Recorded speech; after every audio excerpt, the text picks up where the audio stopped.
এবং হচ্ছে আজকে এই যে সাগর আইসিটি কেয়ারের সাগরের কারিগর হচ্ছে জনাব মোহাম্মদ মাসুদ জানা স্যার। উনি হচ্ছে আমাদের স্কুলের সহকারী শিক্ষক ছিলেন।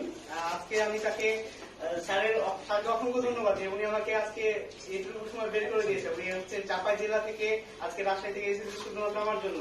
তো এটা ভাষায় বলা প্রকাশ করার মতন না। মানে আমার সবচেয়ে বড় প্রাপ্তিগুলোর মধ্যে একটা হচ্ছে যে স্যারকে আজকে আমরা এখানে পেয়েছি, সবার মধ্যে পেয়েছি। হ্যাঁ, তো আশা করি যে স্যার হচ্ছে এই কষ্টটুকু মাধ্যমে হোক বা স্যারের স্টুডেন্ট হিসেবে হোক স্যার এই কষ্টটুকু মানে খবর সুন্দর দৃষ্টিতে দেখবে।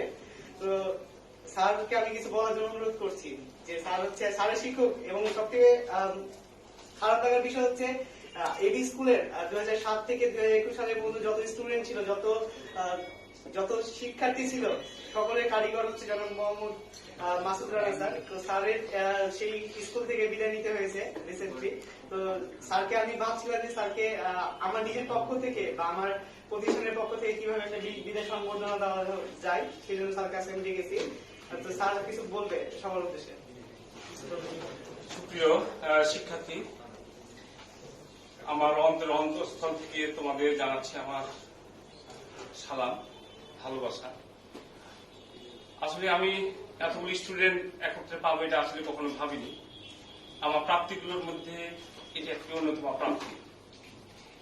সেই সুদীর্ঘ 17 বছর রংপুরে চাকরি করার পর আবার ট্রান্সফার জনিত কারণে আবার নবাবগঞ্জে এসে এই রাজশাহী মহানগরী এত বড় একটা শিক্ষা প্রতিষ্ঠানে নগরীর এতগুলো স্টুডেন্ট আমি পাবো এটা আসলে কল্পনার বাইরে।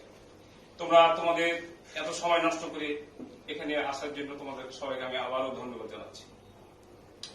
আসলে আইসিটি যুগ বর্তমানে, যেটা ছাড়া এখন আমাদের কল্পনা করাই যাবে না কোনো কিছু। আমরা যে বেতন করছি আমাদের, সেটার জন্য আমাদেরকে এখন এই আইসিটিতেই করতে হচ্ছে। আইবাসে আমরা অনেক শিক্ষক আছে যারা এখনো ঢুকতে পারি না, অনেকে এখনো মাউস কি জিনিস সেটা পাচ্ছি। এই জন্য আমাদেরকে এখন আইসিটি দক্ষতা অর্জন ছাড়া আসলে কোনো কিছু করা সম্ভব নয়।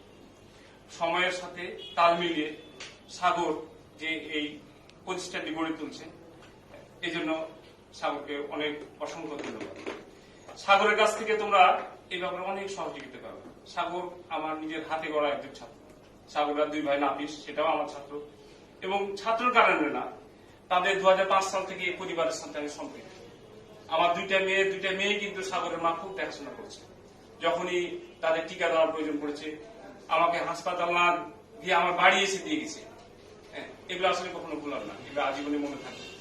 তাই সাগরের অনেক কাজ ছিল আমার আজকে।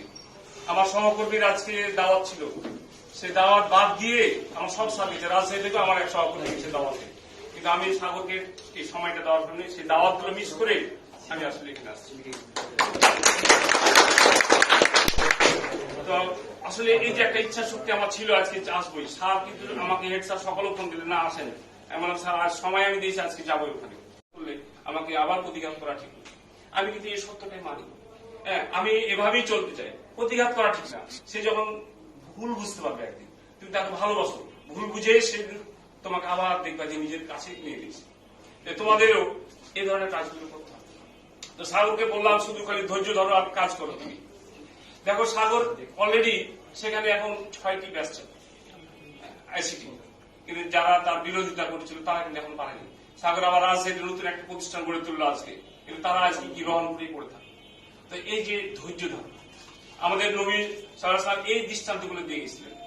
তোমরা দেখো তাইফে যখন ধর্ম প্রচার করতে গেছেন, তাইফবাসী পাথর মেরে রক্তাক্ত করেছিল, তাও নবী সাল্লাল্লাহু আলাইহি ওয়াসাল্লাম তাদের জন্য কি খারাপ কিছু করেননি। তাদেরকে বলেছিলেন, দোয়া চেয়েছিলেন তাদের জন্য, আল্লাহকে যেন এদের জ্ঞান দাও প্রভু, এদের ক্ষমা করো। এই যে একটা ক্ষমার দৃষ্টান্ত স্থাপন করে গেছে। তো এভাবে কাজগুলো করতে হবে, তোমাদের ধৈর্য ধরতে হবে। ধৈর্যের বিকল্প কিছু নেই, কর্ম করতে হবে।